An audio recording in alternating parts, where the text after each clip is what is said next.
Bagaimana menurut Ustadz tentang kebijakan baru, yaitu nikah minimal harus 19 tahun dan harus ada sertifikat siap nikah terlebih dulu dengan mengikuti pelatihan 3 bulan.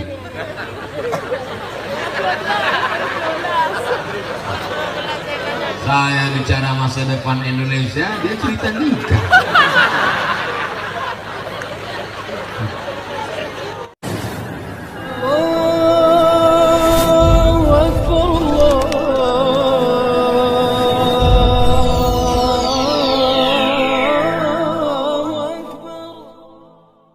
Jangan lupa subscribe, like, and share.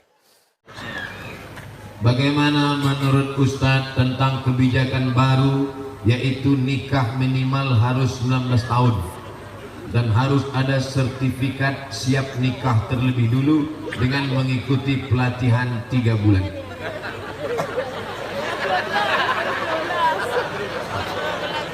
Saya bicara masa depan Indonesia, dia cerita nikah. Kalau saya tahu nikah itu lebih banyak baiknya daripada mudaratnya, kalau saya tahu nikah cepat itu bagus, pagi khitan, siang nikah.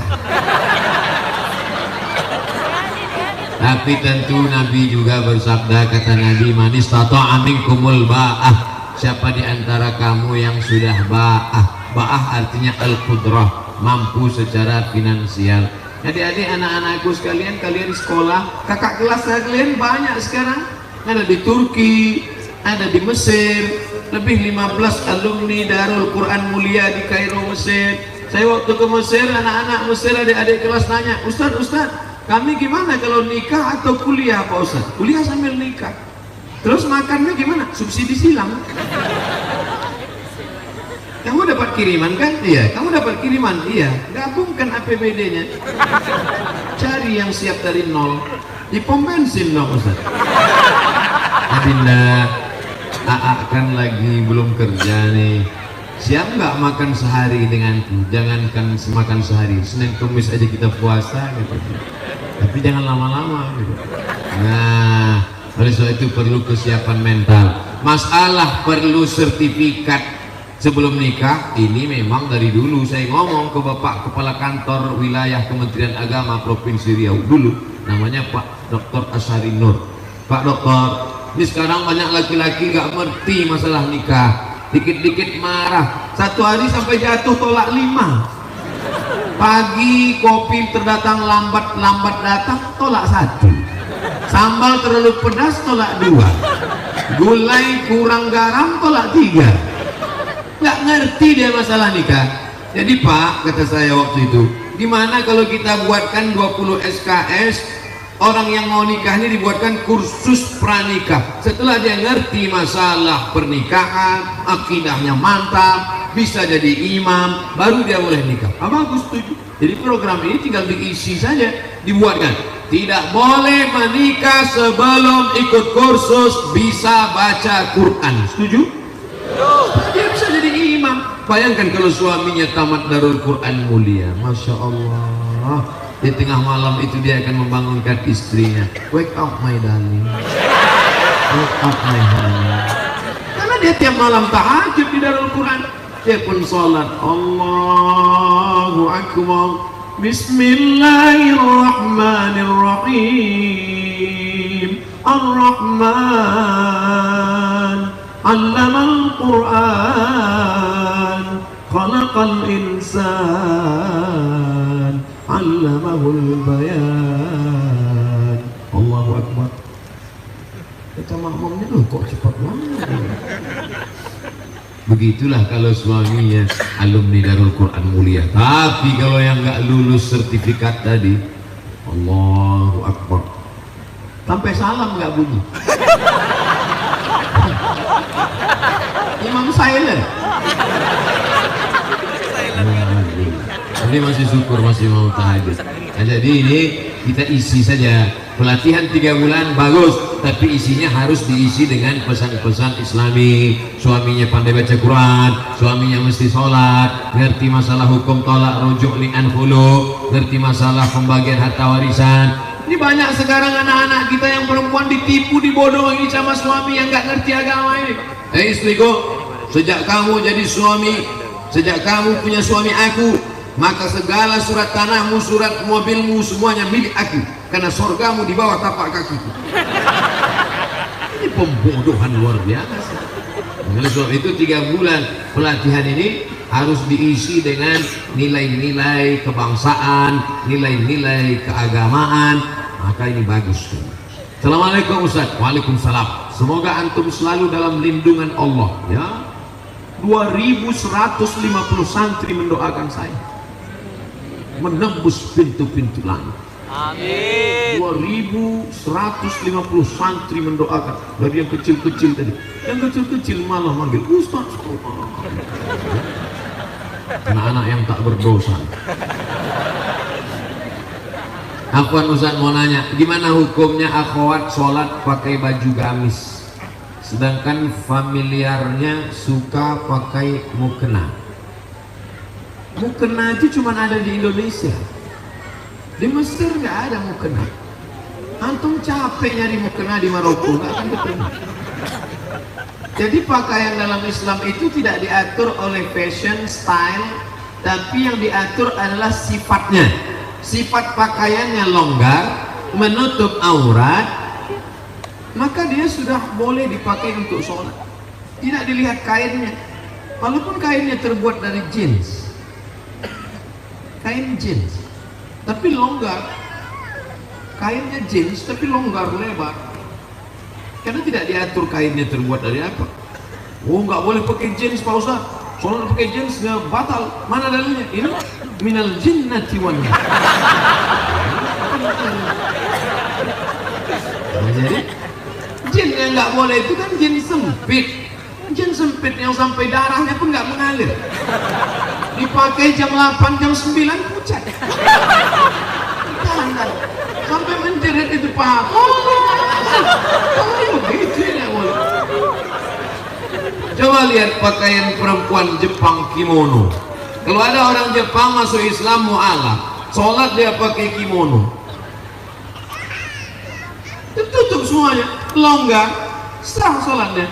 Begitu juga dengan waktu saya dulu ceramah singgah di hotel waktu di Taiwan.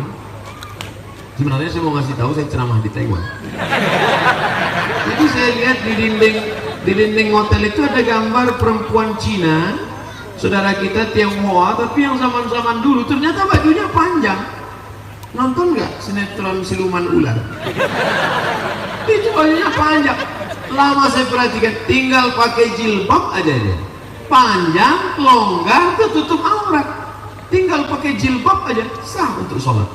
Nah, jadi agama Islam, ya ayuhan nabi wahai Muhammad SAW, qul li azwajika, katakan kepada istrimu, wa banatika, anak perempuanmu, wa nisa'il mu'minin, perempuan yang beriman, bagaimana? Yudnina alaihinna min jalabibihinna, panjangkanlah kain. Karena dulu mereka orang jahiliyah pakai kain, kepalanya ditutup, lehernya kelihatan, pakai ke bawah tapi betisnya kelihatan. Turun ayat, turunkan leher tutup dan betis tutup sampai bawah, maka sholat dia dengan demikian, sholatnya sah. Nah, ini tentang masalah menutup aurat. Apa ancaman bagi orang yang mengabaikan hafalan Quran sebagai peringatan bagi para hufaz untuk selalu menjaga hafalannya? Orang yang melupakan bacaan Quran nanti bangkit di padang mahsyar, giginya hilang dalam keadaan ompong. Tapi hadisnya dhaif, tidak bisa dijadikan sebagai dalil dalam masalah akidah.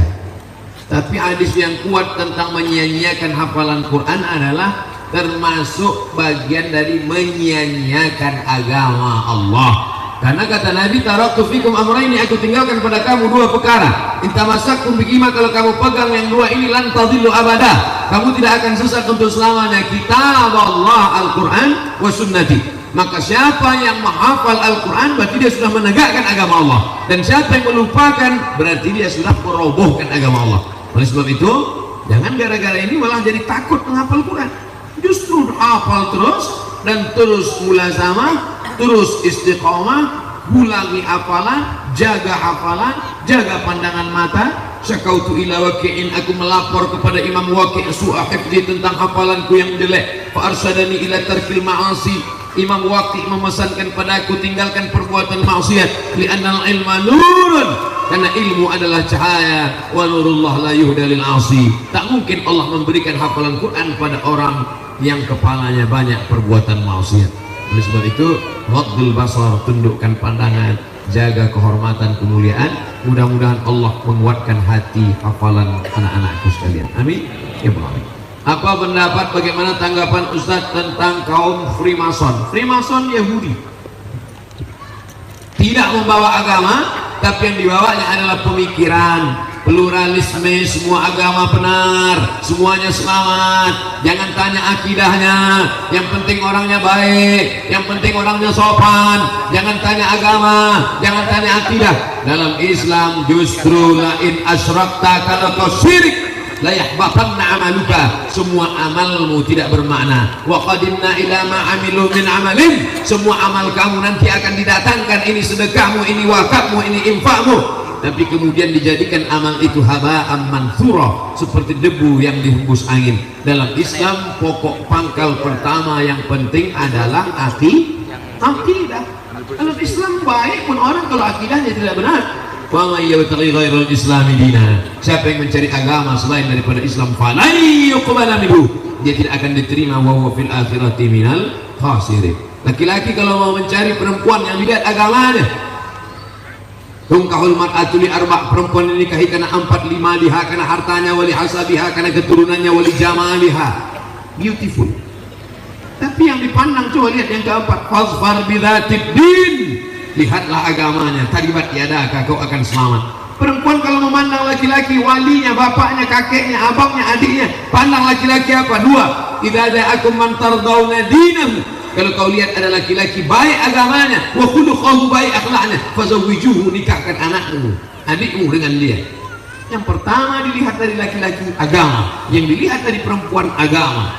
Jadi sekarang kalau ada Freemason mengatakan agama nggak penting, yang penting dia orangnya baik, yang penting gajinya besar, yang penting mobilnya mewah. Oh, nggak bisa begitu. Iya kalau mobilnya cash, kalau kredit. Ustadz, jika kita punya utang, ini udah cerita utangnya, belum dibayar.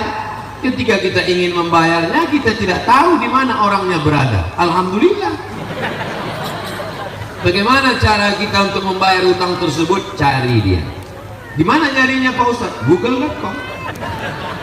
Sekarang dengan adanya teknologi mudah sekali mencari. Saya berapa kali cari teman SD, teman sekolah, teman pesantren, saya cari di FB ketemu. Efek positifnya bisa silaturahim, tapi ada juga efek negatifnya. Banyak yang CLBK, cucian lama belum kering. Tadi saya buat undangan reuni. Ustaz Somad tolong umumkan acara reuni anak SMEA. Hai saudara-saudara alumni SMEA sekolah anu, jangan lupa hadiri reuni pada tanggal sekian. Reuni tetap sambung silaturahim, awas jangan CLBK, waspadalah. Oleh sebab itu reuni-reuni bagus, ya kan?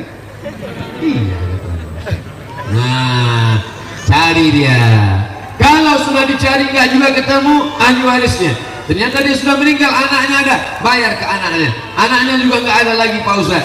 Maka hitung berapa hutangmu dulu, hitung menurut harga emas tahun 80 1 gram berapa. Kalau 1 gram sekarang 500.000, ikut. Dulu kamu hutangnya berapa? Kalau dihitung emas 2 gram Pak Ustaz, waktu itu berapa? 25.000. Sekarang 2 gram emas sudah 1 juta. Jangan bayar 25.000, karena 25.000 sekarang dengan dulu inflasi, harga tidak stabil. Yang stabil itu emas. 2 gram dulu berarti 1 juta sekarang. Bayarkan. Kemana bayarnya? Lembaga yang dinikmati orang banyak. Di mana itu Pak Ustaz? Yang paling berkah para penghafal Quran, serahkan ke Darul Quran Mulia untuk pembangunan masjid. Kalau Darul Quran mau nerima, bisa jadi Darul Quran Mulia nggak mau nerima. Pak, saya mau membayar hutang. Sudah kamu cari? Sudah. Hutang apa ini? Dulu Pak. Hutang apa? Saya malu mau cerita. Masalah apa? Dulu makan bakwan sering bayar. Kalau cuma bakwan jangan bawa ke Darul Quran, terlalu kecil brother. serahkan ke lembaga yang dinikmati orang banyak. Apa itu? Panti asuhan, pondok pesantren, pembangunan masjid, panti jompo.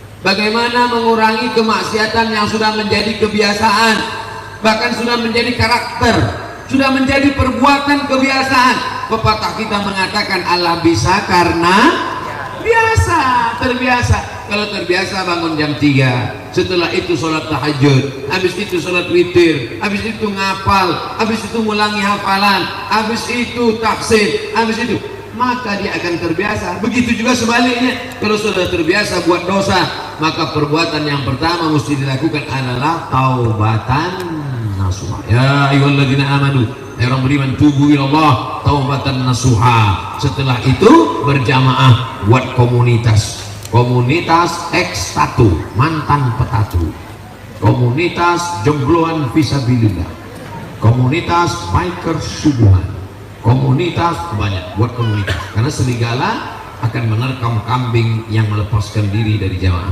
Alaikum bil jamaah, iyyakum wal furqah. Setelah itu sering-sering lihat orang sakit, sering lihat orang mati, melihat liang kubur, kalau perlu liang lahat itu dipoto, dijadikan wallpaper biar supaya ingat terus.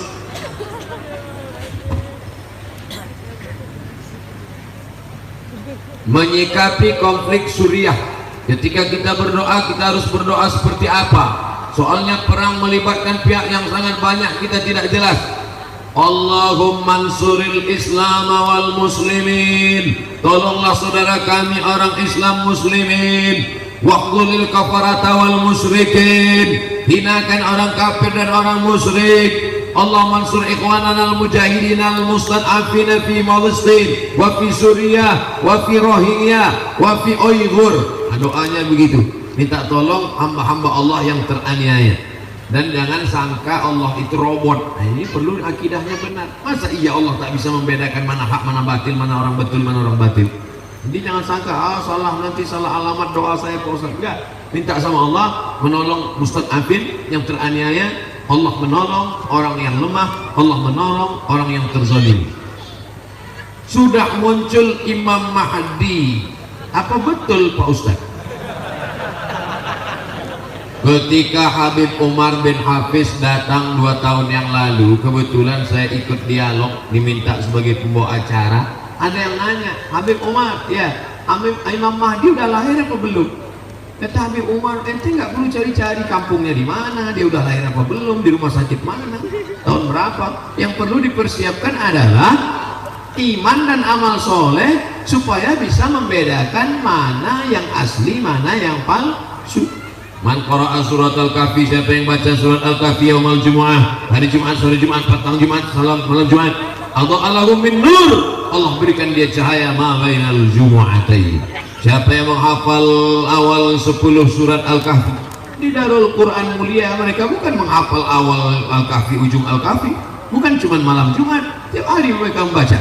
Maka andai datang nanti mengaku-ngaku Imam Mahdi, datang nanti Dajjal, maka yang paling bisa membedakan insya Allah anak-anakku dari Darul Quran mulia. Amin. Amin. Kenapa mereka bisa membedakan? Karena mereka diberikan cahaya oleh Allah. Malam yaj'alillahu lahu nuran fama lahu min nur. Siapa yang tidak diberikan cahaya maka tak mungkin dia bisa membedakan. Makanya di antara doa Nabi, Allahumma ja'al fi qalbi nura wa fi sam'i nura wa fi basari nura wa an yamini nura wa min yasari nura min amami nura min khalfi nura min fawqi nura min tahti nura. Kenapa minta cahaya? Supaya bisa membedakan mana Al-Masih asli, mana Al-Masih Dajjal, mana Imam Mahdi, mana Imam Mahdi. Banyak sekarang ngaku-ngaku Imam Mahdi, macam-macam bentuknya. Minta baiat, baca tuh di koran, coba cari nanti di internet, ngaku Imam Mahdi. Banyak sekali, baik Imam Mahdi internasional maupun Imam Mahdi lokal. Iya, ada tuh. Tawaf dia di Makkah minta baiat di samping Ka'bah, ditangkap sama polisi Masjidil Haram. Masa iya Imam Mahdi bisa ditangkap? Tentang Al-Quran dan musik, saya pernah baca tulisan semakin banyak musik, semakin banyak lagu musik yang kita hafal, semakin banyak hafalan Quran kita yang hilang. Apa betul itu Pak Ustaz? Musik yang melalaikan. Wa minan nasi may yashri lahwal hadis. Ada sebagian manusia membeli lahwal hadis. Lahwal hadis yang dimaksud itu kata Imam Mujahid. Mujahid itu murid dari Imam Abdullah bin Abbas. Abdullah bin Abbas adalah murid Nabi Muhammad SAW yang banyak riwayatnya dalam tafsir Imam Abu Ja'far Ibnu Jarir At-Tabari. Murid Ibnu Abbas itu Mujahid, Ad-Dhahhak, Ikrimah, paling banyak riwayat. Karena doa Nabi untuk Abdullah bin Abbas, Allahumma faqihhu fiddin wa 'allimhu ta'wil. Makanya disusunlah tafsir Tanwirul Miqbas, kumpulan tafsir Abdullah bin Abbas. Abdullah bin Abbas radhiyallahu anhu. Nah, apakah musik bisa melalaikan hati dalam Al-Quran? Dari Al-Quran? Ya. Karena kalau orang hafal lagu itu pasti terngiang-ngiang dia saat mau tidur malam, ayatnya kalah, yang diingat itu musik pas mau tidur malam.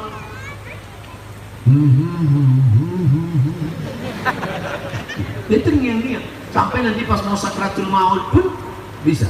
Oleh sebab itu maka, tapi kalau lagunya lagu religi, lagu solawat, lagu yang mendekatkan kepada ingat mati, yang searah sejalan dengan Al-Quran, karena Al-Quran itu sendiri pun dibaca dengan lagu.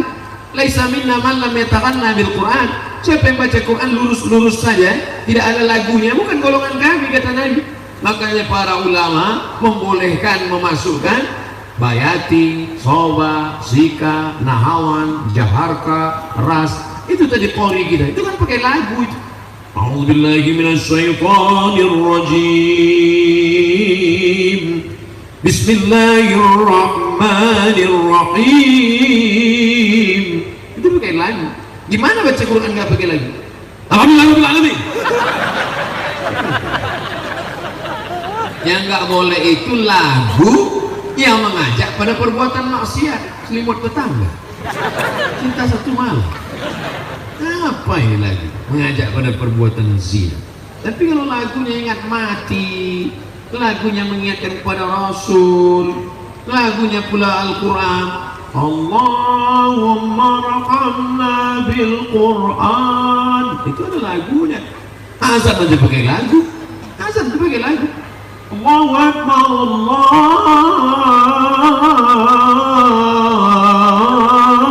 Akbar, pakai lagu. Gimana azan nggak pakai lagu? Allahu Akbar, Allahu Akbar. Itu bukan azan, ngamuk.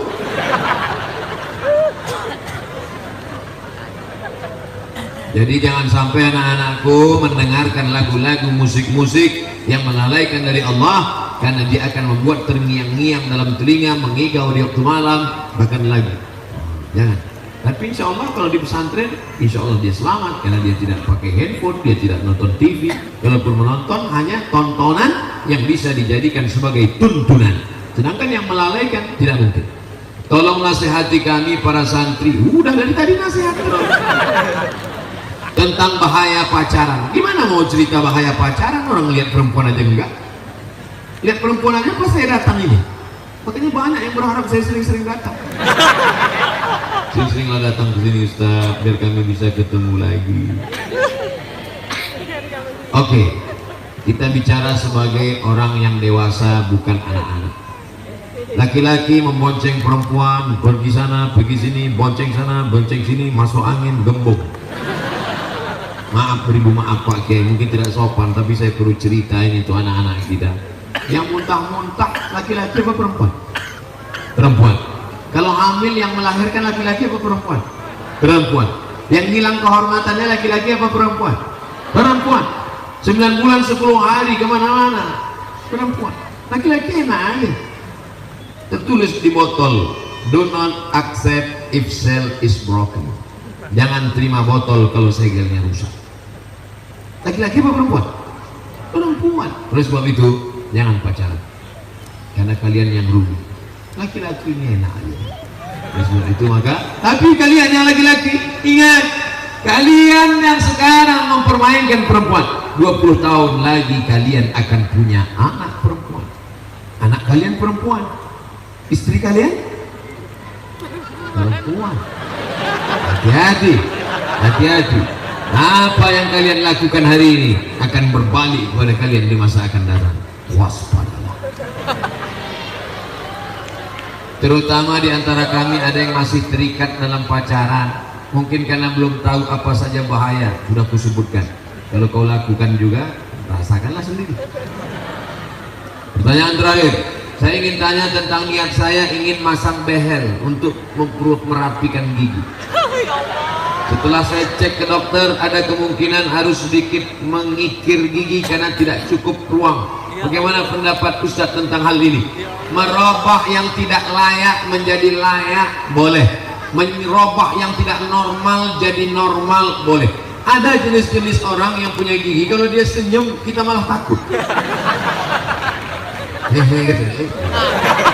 Nah, yang begitu itu boleh dia robah. Tapi yang sudah bagus, yang sudah normal, malah diotak-atik sehingga menjadi abnormal, masuk dalam kategori 5 hadis riwayat dari sahabat Nabi as-sahabi al-jalil Abdullah ibnu Mas'ud radhiyallahu anhu.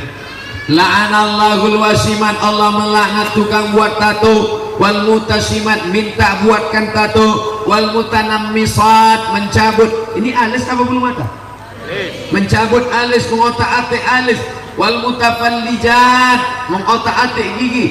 Wal mughayyirat, yang kelima, lil husni, merubah ciptaan Allah untuk merasa lebih cantik. Setan mempermainkan dia. Kata setan, masukkan kresek ke wajah, lagu panjang, isinya kresek. Enggak kresek, Ustaz, silikon. Silikon itu kan plastik. Kresek. Katanya kalau diperiksa wajahnya itu cuma 5% yang daging, lain kresek. Dagu plastik, hidung plastik. Suntik 2 bulan pertama cantik, masuk bulan ketiga dagu turun, hidung turun.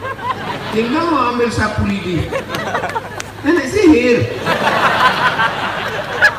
Sampai ini apa nama yang di ujung ini? Bulu mata. Ini pun plastik juga, lentik, plastik. Ada orang bakar sampah layu. Apa ini? Biarlah engkau cantik karena bekas air wudhumu. Engkau cantik karena cahaya Al-Quran dari matamu. Engkau cantik karena bekas sholat tahajud. Siapa yang sholat tahajud di waktu malam, cahayanya dijaga Allah sampai di waktu siang. Loh, itu anak alumni Darul Quran Mulia itu kok bercahaya wajahnya? Iya, bekas air wudhu. Emangnya aku tayamum? Oleh sebab itu maka orang yang selalu mengotak-atik wajahnya, sobek di sini, suntik di sini, isi di sini, itu dipermainkan setan. Wala udillannahum, aku sesatkan, wala umanniyannahum, aku buat mereka berilusi, berhalusinasi. Engkau makin cantik, engkau lebih cantik, engkau lebih cantik. Tapi sebenarnya dia saja yang merasa cantik, orang melihat dia malah takut. Saya melihat orang bagi operasi-operasi itu malah wajahnya mengerikan, menakutkan. Coba lihat di internet contoh beberapa artis barat bule yang wajah di hari tuanya amat sangat menakutkan akibat dari merubah-rubah ciptaan. Tapi kalau hanya memperbaiki dari yang tak layak menjadi layak, face off, bagian kebakaran, na'udzubillah, habis kena api, maka dioperasi menjadi layak, boleh, tidak termasuk dalam wal mughayyirat lil husni. Mudah-mudahan kajian kita malam ini menjadi amal soleh insyaallah. Di akhir majelis mari kita sama-sama berdoa kepada Allah. Astaghfirullahaladzim, astaghfirullahaladzim, astaghfirullahaladzim alladzi la ilaha illa huwal hayyul qayyum wa atubu ilaih. Allahumma arhamna bil Qur'an, curahkan rahmat kasih sayangmu kepada kami berkat kemuliaan Al-Quran. Waj'alhu lana imaman wa nuran wa hudan wa rahmah. Jadikan Al-Quran sebagai pembimbing, jadikan Al-Quran sebagai cahaya, jadikan Al-Quran sebagai hidayah bagi kami ya Allah. Warzuqna tilawatahu ana al-laili wa atrafan nahar. Berikan kami rezeki, kami dapat membaca, menghayati, menghafal, mengajarkan Al-Quran pagi, petang, siang dan malam. Allahumma ja'alil Qur'ana rabi'a qulubina wa dhihaba husnina wa humumina wa humumina. Jadikan Quran sebagai penenang hati jiwa kami, pengusir gundah gulana kami. Allahumma ja'al abna'ana wa banatina minas salihin was salihat wal hafizina wal hafizat. Jadikan anak-anak kami santriwan santriwati pondok pesantren terpadu Darul Quran Mulia menjadi para penghafal Al-Quran, menjadi mujahid, menolong agamamu dengan harta dan nyawa mereka ya Allah. Allahumma dafa'anna al-ghala' wal waba' wal fahsya' wal riba wal zina wal munkar. Selamatkan anak-anak kami santriwan santriwati dari segala malapetaka, bencana, riba, zina, narkoba, LGBT, perbuatan keji dan mungkar. Ya muqallibal qulub, wahai Engkau yang membolak-balikkan hati, tsabbit qulubana, kokohkan hati kami, hati anak-anak kami ala dinik, dalam agamamu, ala ta'atik, dalam ketaatan kepadamu.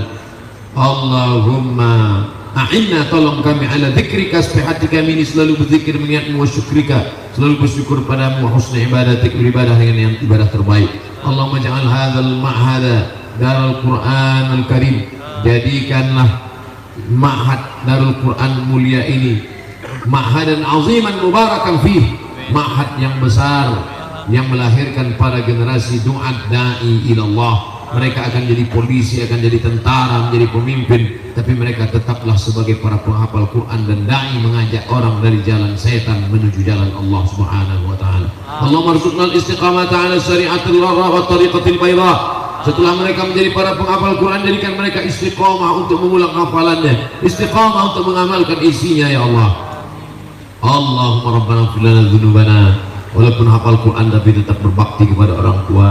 Ampunkan dosa abaina, ayah kami, wa ummahatina, ibunda kami, wali masyayikhina, guru kami, kiai kami, ustaz kami, wali asatidatina, pembimbing-pembimbing kami, wali man dakhala baitina mu'minan, orang-orang yang masuk ke dalam rumah kami, tamu kami dalam keadaan beriman, wali man hadarana, semua yang hadir di majelis ini, wali man ghaba anna, yang tak dapat hadir karena udzur syar'i, wali ikhwanina alladzina sabaquna bil iman, saudara-saudara kami yang sudah mendahului kami. Allahumma ja'al kuburahum rawdatan min riyadil jinan, jadikan kubur mereka taman-taman surga.